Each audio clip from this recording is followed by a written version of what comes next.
A ANS atualiza o número de beneficiários e os resultados financeiros das operadoras de saúde. O BTG vê o fim da recuperação no setor e o Safra analisa os impactos da escala 6x1. E ainda hoje, a disputa jurídica e societária não conclínicas, a nova composição do Conselho de Administração da Aliança Saúde e o convite para o nosso próximo evento.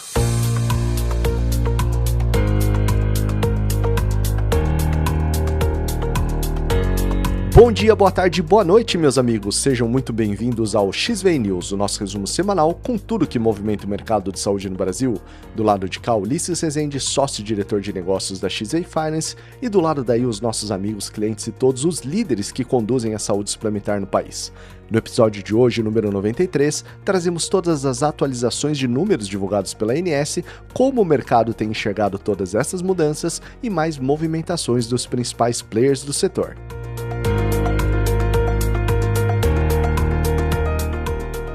Abrimos a edição de hoje com os destaques do nosso blog da XEI, a partir de um texto do Dr. Adriel Branco, da XEI Capital, em que detalha o paradoxo enfrentado pelos hospitais privados. Um descasamento operacional de quase um mês na média entre o prazo de recebimento das operadoras e o pagamento dos fornecedores.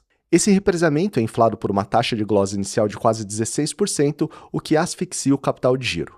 A arbitragem de caixa com antecipação de recebíveis via Atrium Finance surge como estratégia sólida para proteger a margem da sua instituição. Se você quer saber mais sobre como proteger seu caixa contra os altos prazos, entre em contato pelo link da descrição. Em paralelo, no blog da XVA Finance, analisamos as atualizações da ANS sobre os números de vidas até abril e também os resultados financeiros do primeiro trimestre deste ano. Sobre o número de beneficiários, foi possível perceber uma nítida acomodação do mercado. Abril foi mais um mês em que o segmento médico hospitalar não conseguiu furar a barreira de 53 milhões de vidas, registrando um ganho líquido mensal de apenas 8 mil vidas, freado pelo leve aumento do desemprego. Os planos odontológicos avançaram mais, com alta de 177 mil usuários no mês, somando quase 36 milhões de vidas. No xadrez das marcas, a Amil liderou a captação com ganho de 44,5 mil clientes, acompanhada por Bradesco Saúde com 37,7 mil e Sul América com 20 mil vidas. Na contramão, a Apvida liderou as perdas com redução líquida de 48,3 mil clientes, puxada pela Notre Dame Intermédica no Sudeste. E essa estabilidade de vidas impactou diretamente a última linha das demonstrações contábeis. Nossa análise dos resultados financeiros no primeiro trimestre revela que o setor médico-hospitalar fechou o primeiro trimestre de 2026 com lucro líquido acumulado de 6 bilhões de reais. Embora represente uma estrutura saudável com 78,32% das operadoras no azul, o valor é inferior aos 6,9 bilhões registrados no mesmo período de 2025, reflexo de uma sinistralidade média agregada mais pressionada, que fechou em 81,09%. Destrinchando os modelos de gestão, mapeamos que as cooperativas médicas consolidaram uma excelente recuperação estrutural, com 83,46% delas registrando resultado operacional positivo. Já as medicinas de grupo operaram sob condições mais apertadas de custos, mantendo 60,54% das companhias no azul assistencial, lideradas pela Amil, com 473 milhões de reais de resultado operacional. No topo, a Bradesco Saúde confirmou sua força técnica com resultado operacional de 1 bilhão de reais, preparando seu terreno para os próximos resultados sob a marca Brad Saúde. E é claro que ainda vamos aprofundar todos esses números para vocês. Além dos nossos textos na íntegra do blog, fica aqui o meu convite para o nosso evento online gratuito sobre análise de resultados das operadoras de saúde no primeiro trimestre de 2026. A transmissão será ao vivo no nosso YouTube na próxima quinta-feira, 18 de junho, às 10 horas da manhã. O link para garantir a sua vaga está disponível na descrição deste episódio.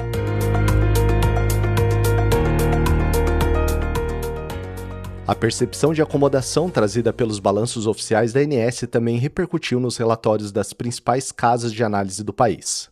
Segundo informações do Estadão, o BTG Pactual avalia que o ciclo de recuperação da saúde suplementar está dando sinais claros de esgotamento após 3 anos de melhora operacional contínua. Os analistas apontam que a sinistralidade do setor ficou estável no primeiro trimestre, enquanto o lucro líquido consolidado das operadoras recuou 10% na comparação anual. Entre as marcas não listadas em bolsa, o banco elegeu a Amil como grande destaque positivo por reduzir sua sinistralidade histórica para a casa dos 78% e elevar o retorno sobre o patrimônio para expressivos 39%. Já no segmento de grandes grupos de capital aberto, a Bradesco Saúde e a Sul América mantiveram trajetórias favoráveis de eficiência. Diante desse cenário de maior consolidação de mercado, o BTG reiterou as ações da Redditor como principal escolha do setor, amparada em uma execução consistente na operação de hospitais e na força de novas avenidas de crescimento comercial.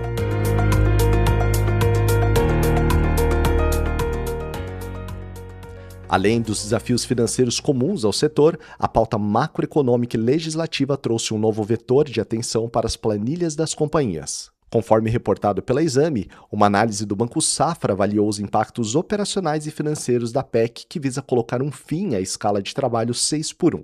O projeto, que já avançou na Câmara dos Deputados e agora segue para o Senado, prevê uma redução gradual da jornada semanal de 44 para 40 horas. O banco estima que o impacto líquido sobre a EBITDA das empresas de saúde fique entre 0,5% e 4,6%, o que é considerado perfeitamente administrável pelas tesourarias. A assimetria, porém, é nítida. O Safra aponta a Apvida como a empresa mais exposta do setor devido à sua elevada relação entre despesas de pessoal e EBITDA, somada ao risco de repasse inflacionário vindo de sua base de 52 mil prestadores terceirizados. A Oncoclínicas também apresenta alta sensibilidade e menor flexibilidade de preços. Por outro lado, a Redditor surge como a mais protegida e bem posicionada para absorver a mudança. Isso ocorre porque grande parte das funções de sua linha de frente assistencial já opera sob a jornada 12x36 via convenções coletivas, modelo que permanece blindado e não sofre alterações diretas pelas novas regras da PEC. No campo corporativo e regulatório, a Oncoclínicas voltou a concentrar as manchetes da semana em duas frentes de grande impacto. Segundo o jornal O Globo, o fundador e ex-CEO da companhia, Bruno Ferrari, ingressou com uma petição na CVM para defender formalmente a obrigatoriedade da realização de uma oferta pública de aquisição em proteção aos acionistas minoritários. A tese, capitaneada pela gestora ativista Latache, obrigaria a Centauros a pagar um valor superior a R$ 16 por ação, papel que hoje é negociado abaixo de R$ 1,30. Ferrari rebateu as justificativas da Centauros de dispensa do mecanismo, alegando que não existem documentos que comprovem que a gestora detinha participação politicamente relevante na companhia antes do IPO. Simultaneamente aos embates da esfera de mercado de capitais, a estrutura de controle da rede recebeu um aval definitivo. Conforme publicado pelo Infomoney, o CAD publicou o despacho aprovando sem qualquer restrição a aquisição de 11,9% do capital social da Oncoclínicas por fundos de investimento controlados pelo Banco Master. A decisão encerra uma análise técnica iniciada após o Tribunal da Autarquia identificar a ocorrência de gun jumping, infração caracterizada pela consumação de atos de concentração econômica antes da prévia homologação concorrencial. Com este cumprimento e a notificação realizada pelas partes dentro do prazo legal, a operação de 2024 foi integralmente chancelada, consolidando a participação do Grupo Master em 20,17% do capital da Oncoclínicas.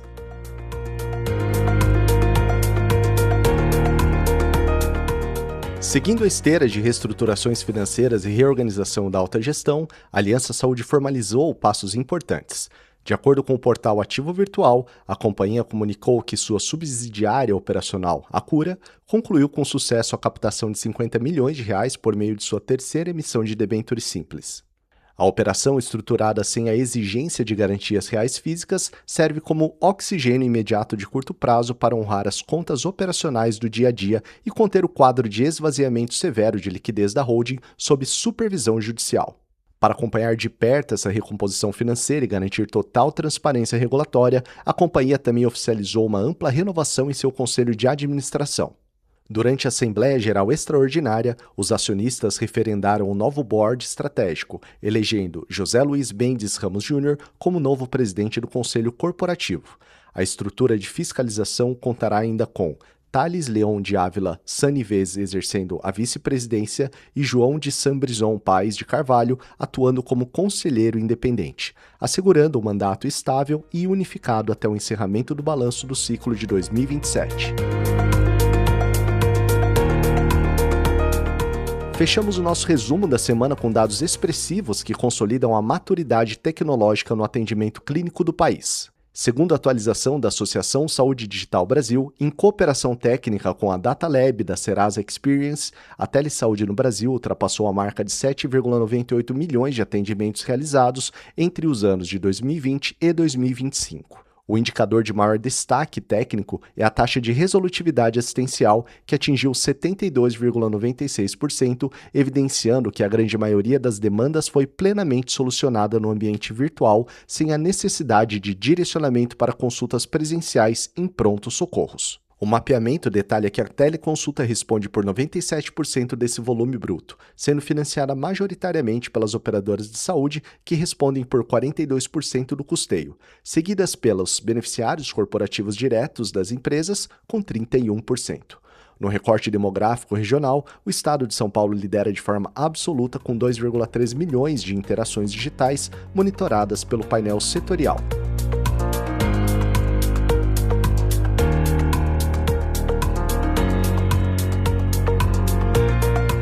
Hoje é sexta-feira, dia 12 de junho de 2026, e este foi o XVE News, o seu resumo semanal direto e estratégico para quem lidera o mercado de saúde no Brasil.